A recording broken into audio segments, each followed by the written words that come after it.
clarity you have with regard to where your ideal customer is, the easier it is for you to market. Чем четче вы поймете, где ваш клиент и каков он, тем проще вам будет его искать. Number 6, who is your competition? Шестое. Кто ваши конкуренты? I know that the company is growing rapidly. Я знаю, что компания сейчас растет потрясающими темпами. But you meet competition or hear about competition all the time. Но при этом мы встречаемся с конкурентами и слышим о конкурентах постоянно. So you must think through, who is my competition? Поэтому продумайте, кто ваши конкуренты.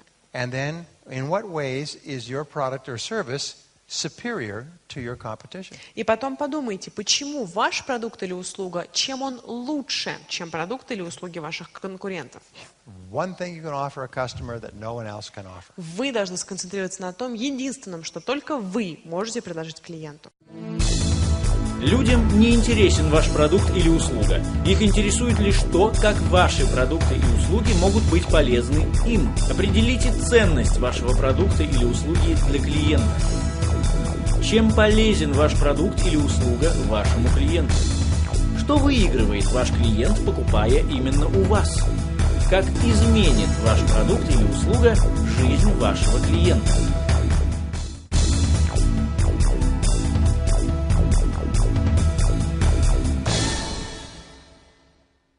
So, let's talk about money orientation. Top people think continually about how they can earn and keep more money. Так вот, давайте с вами поговорим про ориентацию на деньги, когда люди размышляют над тем, как они могут зарабатывать больше.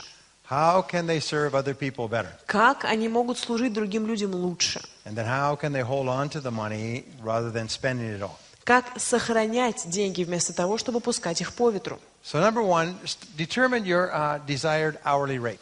Поэтому первое, определите свою желаемую оплату в час.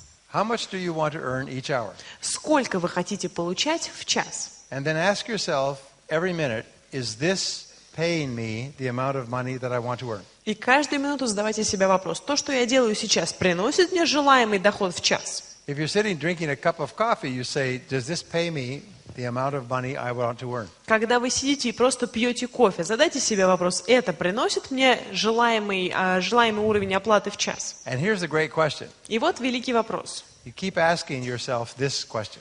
который нужно постоянно себе продолжать задавать. Would I pay someone else to do what I'm doing right now? Заплатил бы я кому-то другому за то, чтобы они сделали то, что делаю я? Would I pay someone else my hourly rate to do what I'm doing right now? Заплатила ли бы я кому-либо эти деньги за то, что он будет делать то, что я делаю сейчас? And if you wouldn't, stop doing it and start doing something that pays you the kind of money that you want to earn. И если вы не готовы заплатить другому человеку за то, что вы сейчас делаете те деньги, которые хотите получать в час, перестаньте это делать. We talked about the law of cause and effect. Здесь мы опять же говорим о законе причины и следствия. The work that you put in is the cause, and the money that you earn is the effect. Работа и усилия, которые вы вкладываете, это причина, а доход – следствие. In the Bible, they have the law of sowing and reaping.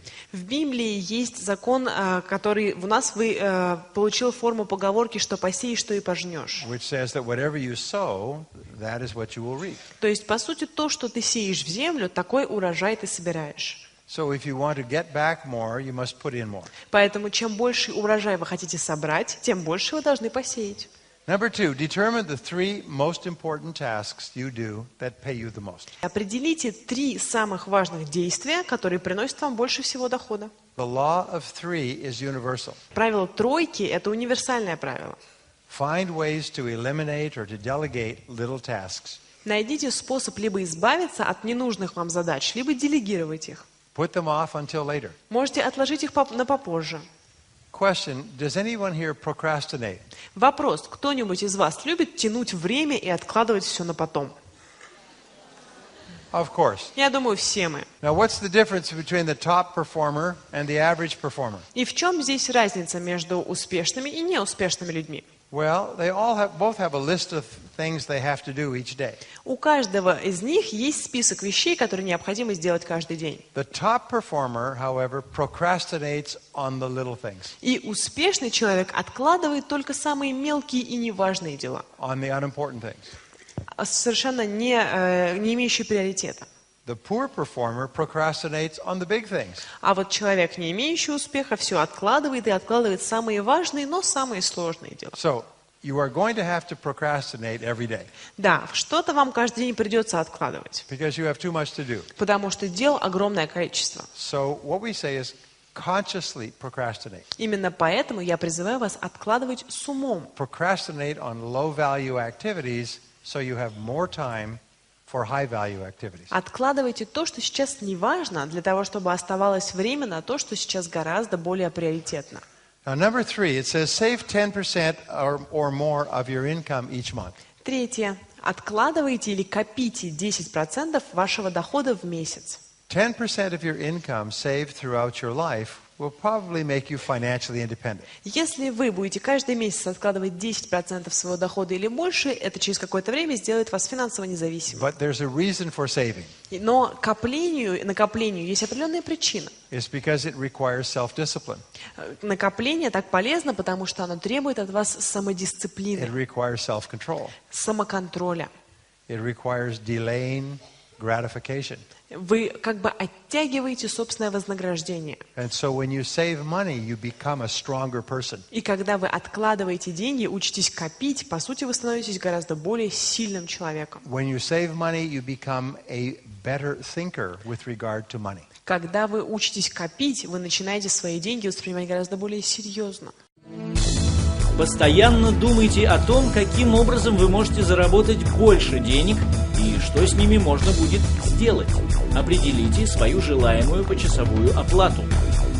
Определите 3 самых важных занятия, которые приносят вам наибольший доход.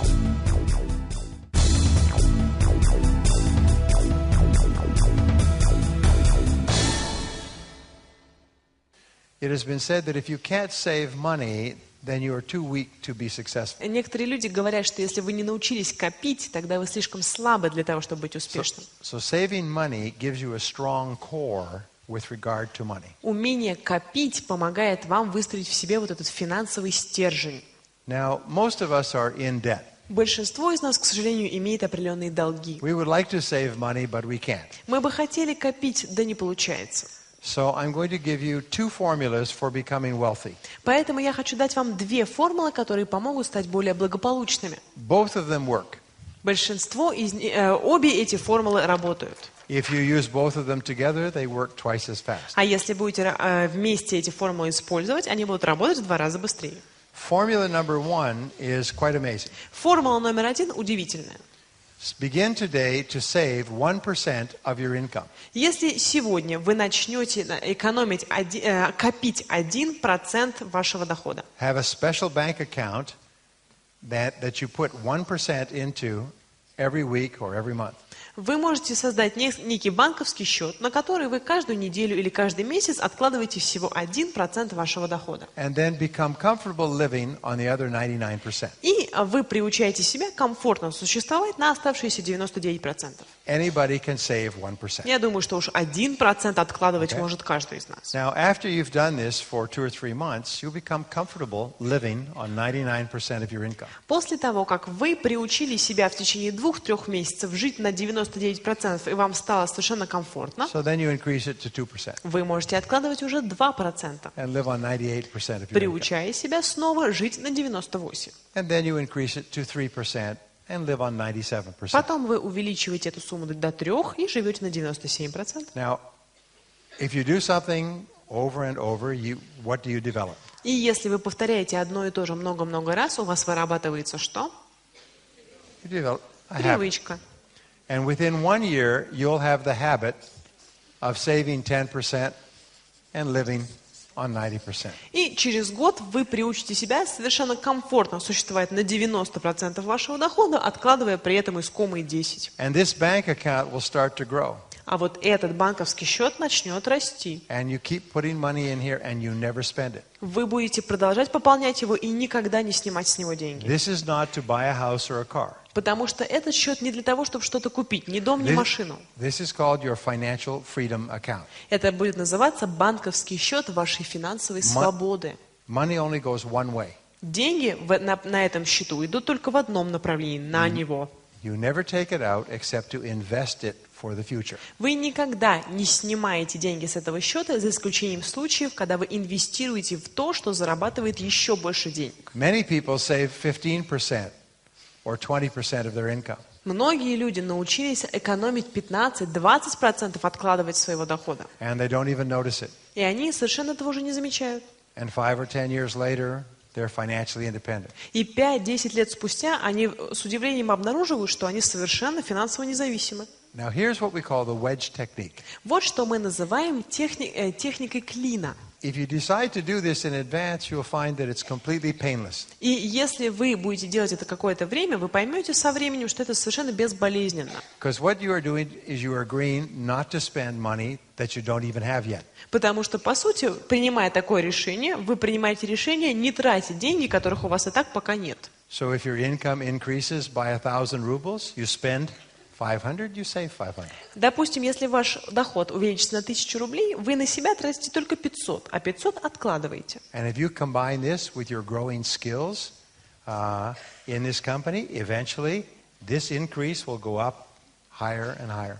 И если вы сочетаете вот эту технику с вашими растущими навыками и знаниями в этой компании, соответственно, ваш доход будет гораздо быстрее расти, отрываясь от ваших расходов. So your first job is to get out of debt completely. Поэтому ваша первая задача полностью избавиться от долгов. And your second job is to start to build your financial freedom account. И вторая ваша задача начать развивать свой банковский счет имени финансовой независимости. Number 5, we say delay or defer major expenses.